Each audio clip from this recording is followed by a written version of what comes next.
Welcome everyone to brand new Mandela Effects part 35. It never ends. Every time you think it's calmed down, more Mandela Effects are discovered. Now I know you hear part 35 and you think, oh man, I have to watch 34 other episodes. You actually don't have to. Each one is self-contained. So if you like this one, you can watch any of the other ones. No pressure. We're here to have some fun. I'm talking about everything today. So like, subscribe, check out my Patreon, and let's get into it. Here's a quick Mandela Effect for you.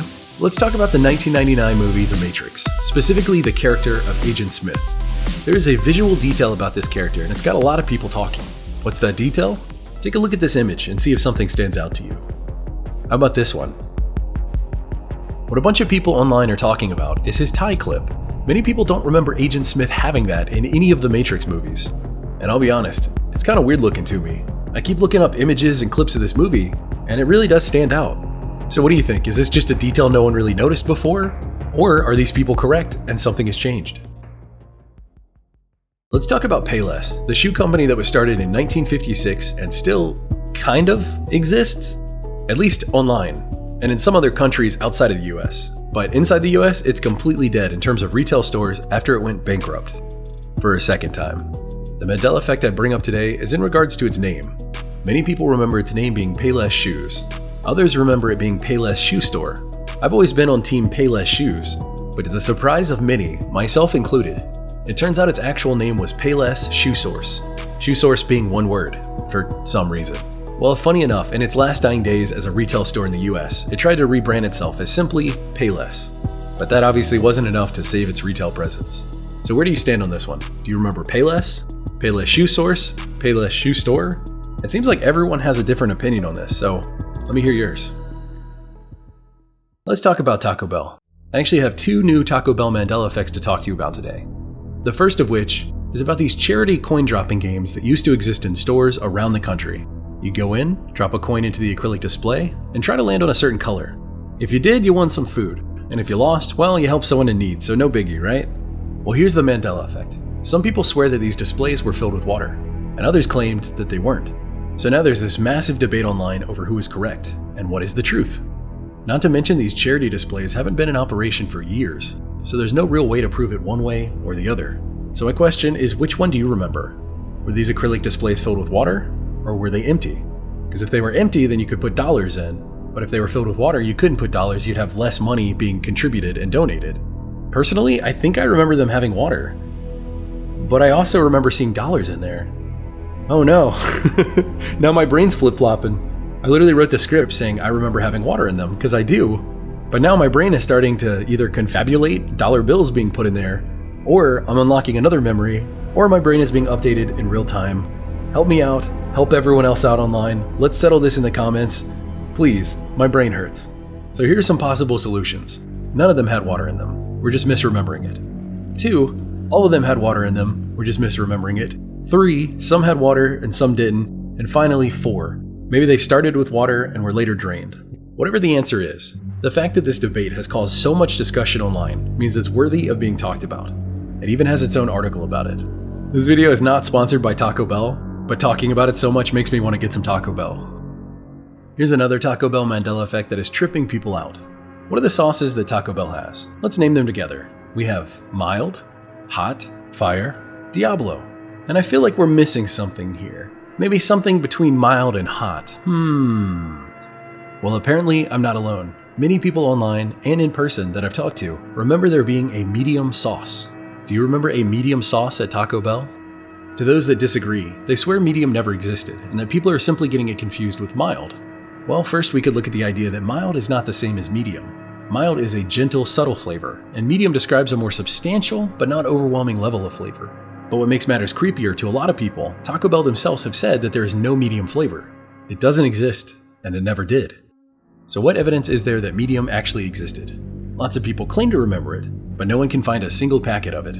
It's as if they just disappeared, or potentially never existed at all. Well, here comes all time to present you with 2 pieces of residue. The first is this image floating around the internet. It looks like medium sauce to me, but could this be fake? Possibly. Could it also be a product that they sold in retail stores and never Taco Bell? Yeah, that's absolutely possible. But regardless, it says medium sauce. And my second piece of residue is a screenshot from Walmart.com that I took myself. This shows yet again a medium sauce. and right underneath it are the other 3 sauces. But what's weird is that the prices are crossed off. It's out of stock. It can't be shipped, and it isn't available for delivery. It's the retail listing of a ghost, apparently. Weird, huh? What do you remember? Do you remember the movie The Parent Trap? And not the original one, the 1998 Disney remake of it, starring Lindsay Lohan? There's a part in this movie that seems small, but has caused a lot of debate online. It's the ear-piercing scene. A lot of people online vividly remember a lemon slice being used behind her ear during the piercing scene. But if you watch the movie now, it's an apple slice. There are multiple threads, forum posts, and tweets about this specific scene and how people remember being a lemon versus an apple. While researching this Mandela effect and digging in deeper, what I found really interesting is that this isn't just a US Mandela effect. There are also posts from people in Spanish-speaking countries remembering this as well, which I find pretty interesting. Usually it's one way or the other. It's one country remembers this, one country remembers that. It's really good when multiple countries remember it, because then it transcends languages. That's kind of interesting when a Mandela effect does that. It's like, oh, this one is affecting a lot of people. So why do some people remember a lemon slice instead of an apple slice? That's the mystery, and that's what makes it a Mandela effect.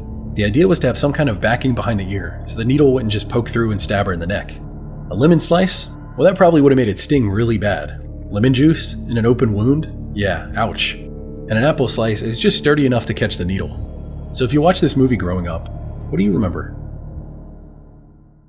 Mario Kart is a video game series that isn't new to the Mandela effect. I previously talked about Mario Kart back in Brand New Mandela Effects Part 16. But today I'm talking about a new Mandela effect for the series that blows that one out of the water. And that was a pretty good one.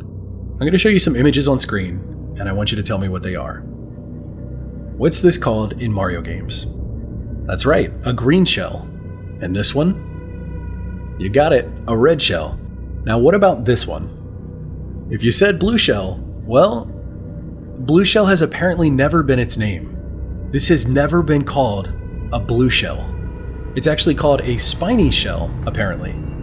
In Mario Kart, when you're driving, if you're in first place, there's a special item that is targeted at you, and it is the blue shell. It hunts you down, and it blows you up so that other people can pass you.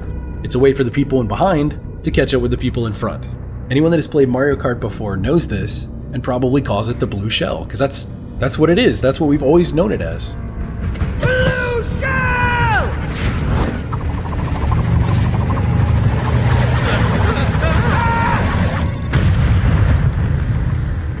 Now, if you're like me, or one of the other tens of millions of people who have played Mario Kart at this point, that doesn't sound right. Everyone calls this the blue shell. This one bothered me so much that I went and asked all of my friends, because I've played Mario Kart with all of these people. I said, what is this called? Everyone calls it the blue shell. At least everyone I've ever played Mario Kart with over the years. But apparently it's never once been called that officially. And this one really freaks me out, because I remember this. It's the blue shell. You know, you never want to get hit by a blue shell. In my research to prove this wrong, or find residue that it's actually called the blue shell somewhere, I came across a video by a creator named A Gamer's Basement that tackled this research better than I ever could, so I'll let him explain. Let's check all the game manuals to see if this was ever called the blue shell. This is the first game this item was introduced in, and it's called the spiny shell.